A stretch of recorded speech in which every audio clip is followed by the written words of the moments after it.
Për të gjitha pretendimet se tenderët u kërdesën për këtë kompani, Betimi për Drejtësi ka kërkuar intervistë edhe me Madekos, por ata nuk janë përgjigjur kësaj kërkese, ndërsa përmes telefonit, pronari Bedri Buzuku i cilëson vetëm llafe të kafeve. Duhet me verifiku shumë mirë jo këtë çështje, për me na thirr neve dhe me na shqetësu për shembull kur mirëni me llafet muhabetet kafe njerëzve, edhe i them një kompani serioze që janë. I nderuam. Pyesëm lidhur me pretendimet e kompanive se si vlerësoni jo. Na kanë thonë një kompani që gjë kompani se ka marrë të tjerë, tash pyes sulmuemi uva, po, ç'është të vjen? Jo, nuk i bie ashtu. Jo, ç'është të vjen? Po ju japim të drejtën me u përgjigj edhe juve. Po për shkak unë më don ty për shembull. Lidhur me kallëzimin penal për tenderin e fituar në Viti, ku me disa produkte kishin ofertuar me çmime shumë të ulta e me disa shumë të larta, Buzuku thot se është në treg të lirë. Në tenderin që keni fituar në Viti, tashmë për të cilin ka dhe kallëzim penal, thuhet që ka pas çmime manipulative, përkatësisht keni ofertuar me 20 cent për tensiometër, edhe kjo është supozim i ujit. Kjo është supozim i ujit, për shembull unë me verifiku ato më i biu pati. Që s'është ashtu. Që shpo më në me vlerësu ashtu që është manipulim.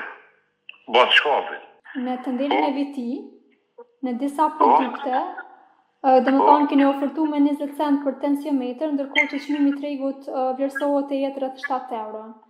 Gjithashtu edhe për sistemin e infuzionit keni ofertuar me 2 cent, ndërkohë thuhet që me një tender tjetër në ÇKUK keni ofertuar me 28 cent.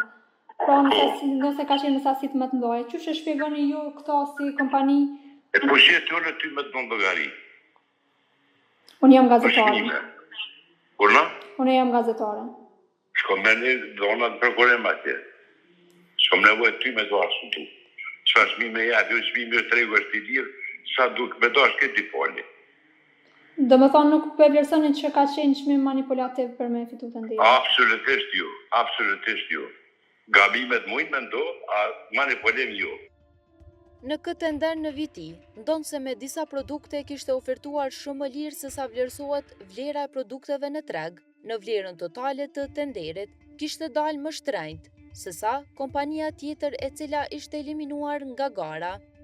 Kompania Madekos figuron të jetë regjistruar në ARBK në vitin 2021 me pronar Bedri Buzukun dhe Adrian Buzukun si përfaqësuesi i kompanisë, sipas sistemit elektronik të prokurimit publik nga marsi i 2023-s deri në qershor 2026, figuron të ketë nënshkruar 200 kontrata me institucionet publike shëndetësore. Për këto 3 vjet, vlera e kontratave figuron të jetë mbi 25 milion euro.